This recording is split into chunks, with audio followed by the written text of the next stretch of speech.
name is Mr. Francy, and welcome back to Mr. Francy Reads. Okay, so today I'm going to be going through my Stan list. No, I was not referring to my SAS list, SAS referring to serious about series. This is my Stan list, short for my list of standalones that I want to get through.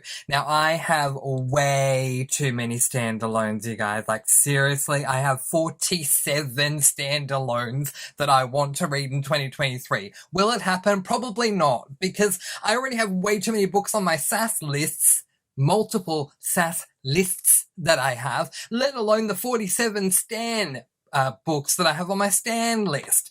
But anyway, what I would love to do is, well, I would like to read 10 of them. I'd love to read 20. 30 would be amazing. 40 would just be redonkulously impressive.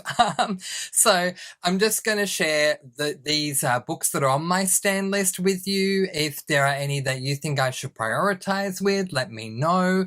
And if you have any good spoiler-free memories of reading any of these books, please do feel free to let me know. One more thing before I get into all of them. Well, two more things. One, not every single book on this list is a standalone. It may be the first book in a series, but I'm treating it as a standalone. As in, I might be going into a book that is book one in a series. It's on my Stan list because I'm seeing it as I'm planning to read that one book and not anymore. But if I love it, of course, I can move on to read more later on. But at the moment, I'll view it still as though it is a standalone.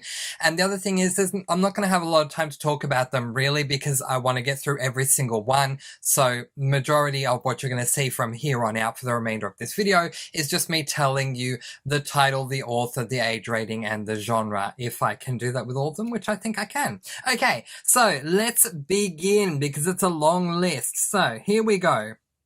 This is my 2023 Stan list. Here we go.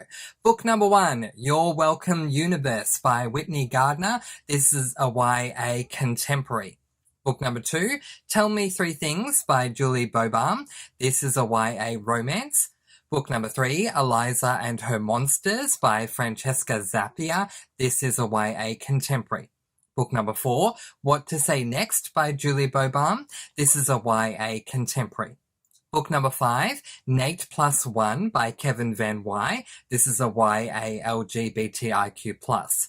Book number 6, Neverworld Wake, and I don't have the author. It is Marisha Pesci, and this is a YA mystery.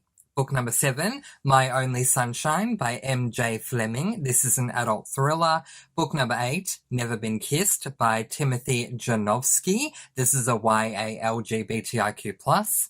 Book number 9, Husband Material by Alexis Hall. This is an adult LGBTIQ+. Okay, this is book number 2 in a series, but I'm treating it as a standalone because I'm literally just reading the one book. I've already read book 1. Okay. Book number 10, The First to Die at the End by Adam Silvera. Technically the prequel to They Both Die at the End, but again, seeing it as a standalone. Book number 11, The Seven Husbands of Evelyn Hugo by Taylor Jenkins Reid. This is an adult historical fiction. Book number 12, Senlin Ascends by Josiah Bancroft. I think this is either an adult or YA fantasy. I didn't actually write it down, but there you go. It is book 1 in a series, but again, treating it as a standalone. Book number 13, Gleanings by Neil Shusterman. This is book 3.5 in the Arc of a Side series, but I've already read the first 3, so again, treating it as a standalone. I should stop saying that. You know, I treat them all as standalone, so all good.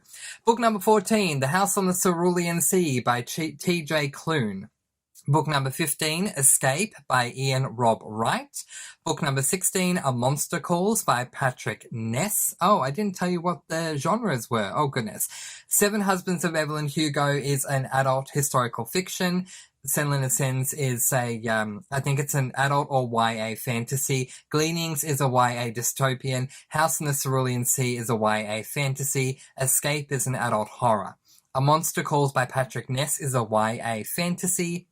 Book number 17, Alex Approximately by Jen Bennett, is a YA romance.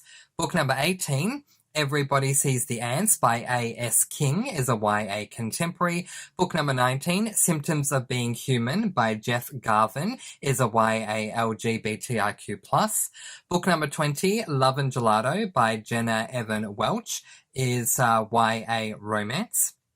Book number 21, Vicious by V.E. Schwab, is a YA fantasy.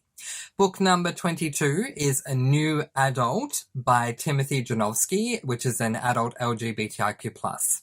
Book number 23 is Love and Luck by Jenna Evan Welch, and it is a YA romance.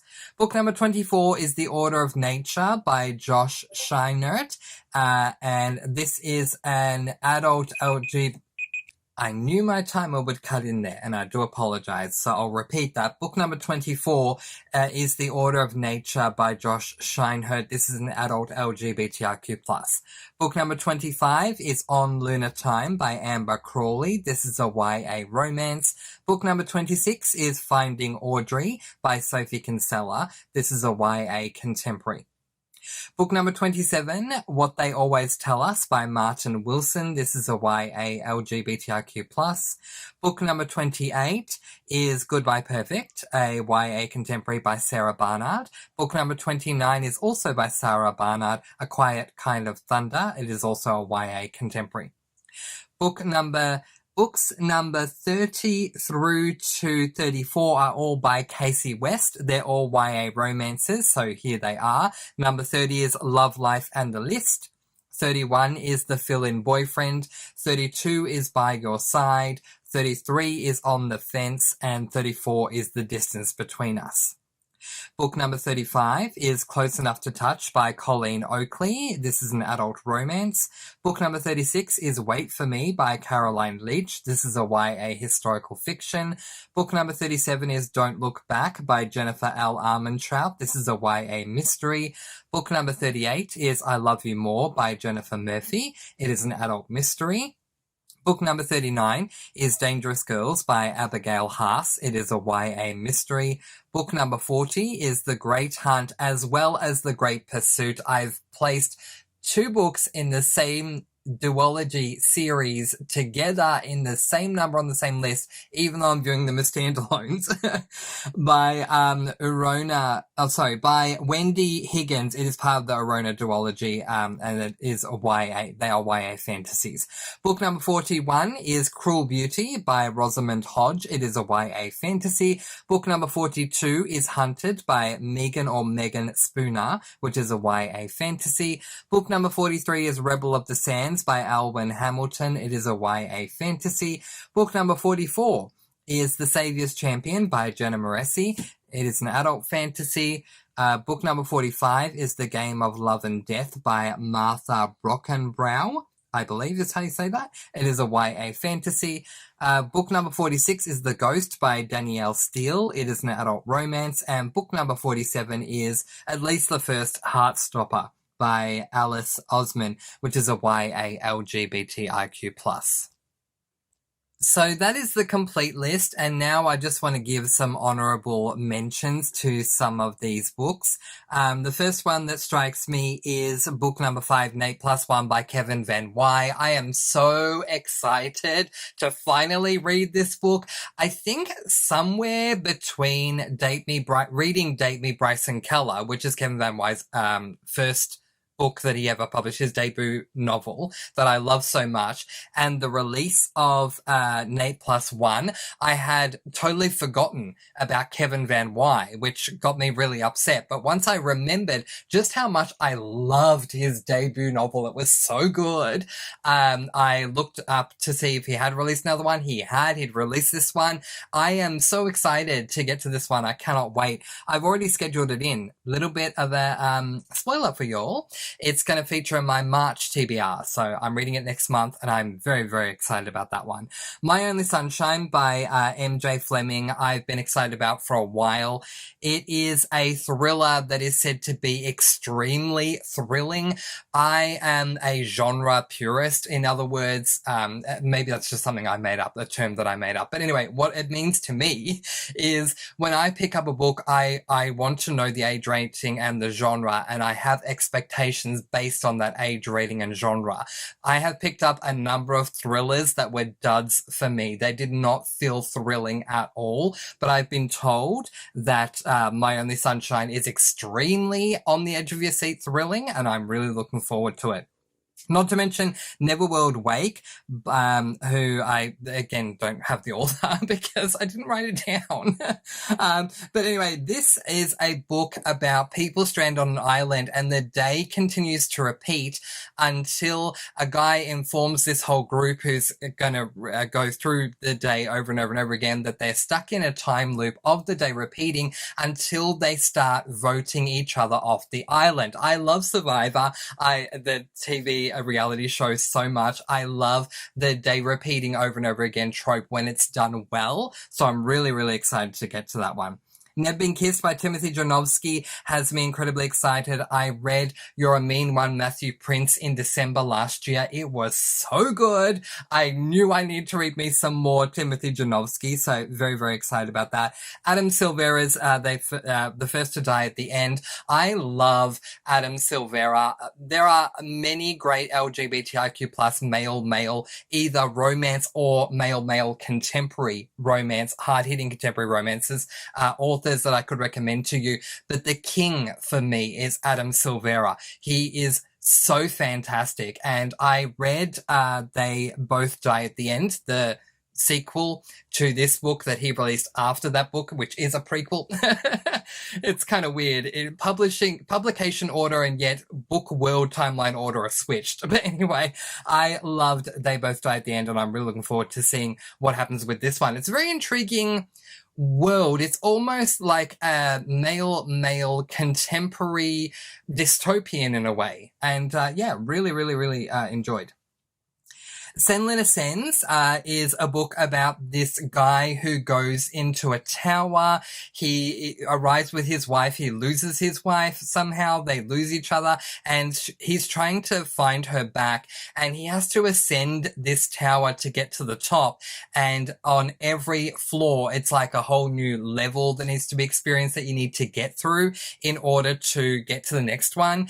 And that just sounds really intriguing to me. Every single floor or level has its own challenges, and that just has me exciting based on that premise. So we'll see how we go with that one. A Monster Calls, I have heard the narration is done by Isaac something or other, the guy who plays Lucius Malfoy in Harry Potter. I thought, as much as I despised Lucius Malfoy as a character, Isaac played him so well. I cannot wait to listen to this book that's narrated by him, but the book itself is said to be really like spine-chilling, and so he would be the perfect guy to narrate it.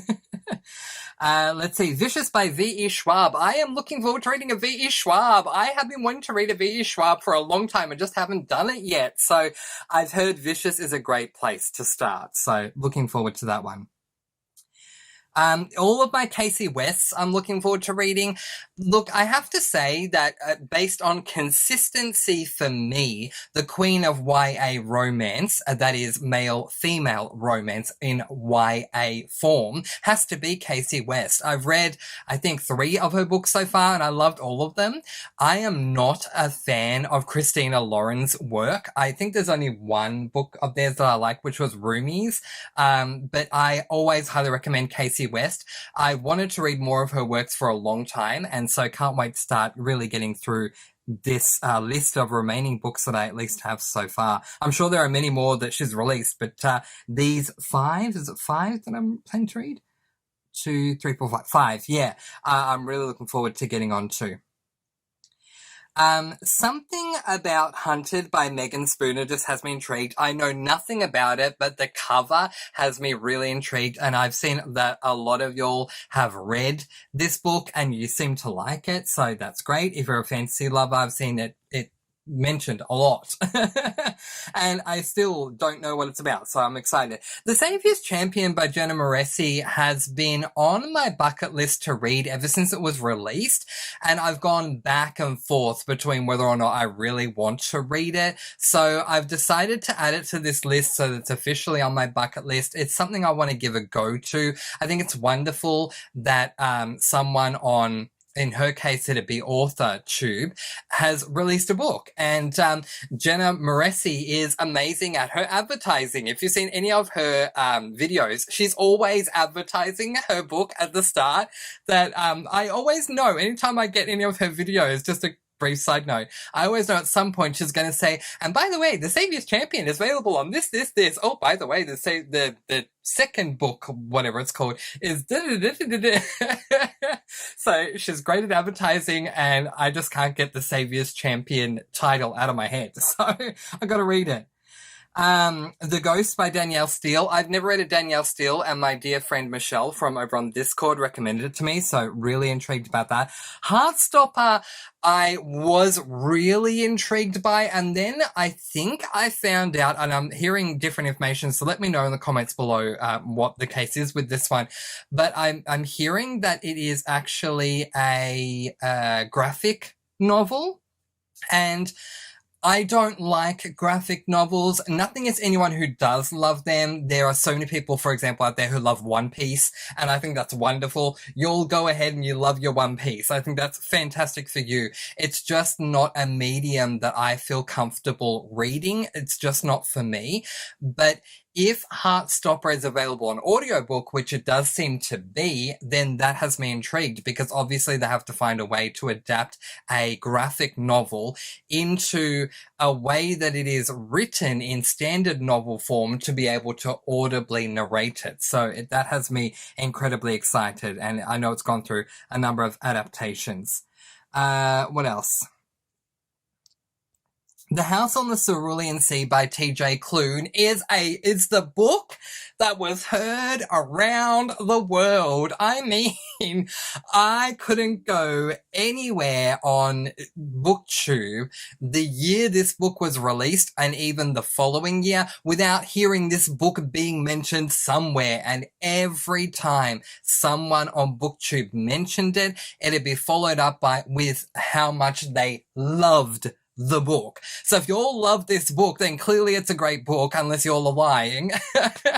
So I blame you all. If I read this book and I don't like it, then you're advertising it saying it's amazing. That's on you. But yeah, so I don't get caught up in hype a lot at all. Not just when it comes to books, but in general, I don't get caught up in hype. It took me forever to finally read The Hunger Games. That's a really good example, because there was so much hype around the series when it first came out, the book series, and then of course with the film adaptations that had come out. And I stayed away for a very long time. And then in 2020, I finally picked up book number 1, knowing nothing about it. I somehow managed to say spoiler free the whole time, and ended up loving book 1 so much. Book 2 was okay. Book 3 we no longer talk about on this channel, but I loved book 1. And making my point, I don't get on the hype train. That's just not. If anything, the hype train kind of turns me off from something, because I feel like I don't know if I can trust a review of something that has been overly hyped as being a review that is trying to just say what everyone else is saying to be on topic, on brand, whatever it is, as opposed to an authentic review that someone might give when they're talking about a book that no one's heard of, that's a hidden gem that not everyone's reading. So, but for me, everyone and their mother is saying that that The House on the Cerulean Sea is just fantastic. So have to give that one a go. Everybody Sees the Ants by A.S. King. I have heard is a book that is right up my alley. I don't hear a lot of people talking about it. I do not remember what the premise is, which is perfect for me because I love going into books blind. But from what I remember hearing about it when I did know what it was about back in the day, it sounded like it would be a great book for me. And then a lot of people have told me since then, yes, this is the book for you. You're going to love this. So yeah, I'm intrigued to see how that's all going to go. But On Lunar Time by Amber Crawley is a book I've wanted to read for 3 years. I have wanted to read this book for so freaking long. All I remember is that we're following this girl who is 17 when the book begins, but when she turns 18, the women in her family, when they turn 18, have the ability to time travel back to the past. And so when she turns 18, she does that, and something really interesting comes up for her when she's in the past. So I'm intrigued by that idea. So yeah, we'll see how that goes. But yeah, I don't really know if there's any others that I really want to just get in there and discuss with you all. I think this is more than enough. And hey, we've only made it to we've made to the 20-minute mark, not the 30-minute mark, so let's end it here. If there are any books that you think I should be prioritizing, please do let me know. My current priority is with the first, let's have a look. The first 25 books on this list. So if you think of any outside of the first 25 books on this list that you would like to recommend for me and you think deserve to be given a higher priority, please do let me know, and I can certainly swap in books here and there. That's absolutely fine. I'm flexible. I've pretty much organized my TBR for the rest of the year, but I am flexible with a month's advance notice. In other words, my March TBR is locked in, but my April one is not. So yeah, with a month's notice, which is plenty of time to read plenty of standalones, I would love your suggestions, so let me know. And also, if you've read any of these books, or if you'd like to read any of these books with me, let me know that in the comment section below as well. But in the meantime, that is where I am going to leave it. I'd love to see what's on your stand list, so do feel free to let me know that too. Letting you all go with peace, blessings, and so much love. Please do be kind and love one another, and spread your sparkling energy all throughout the world. And until next time, happy reading! Bye, everyone!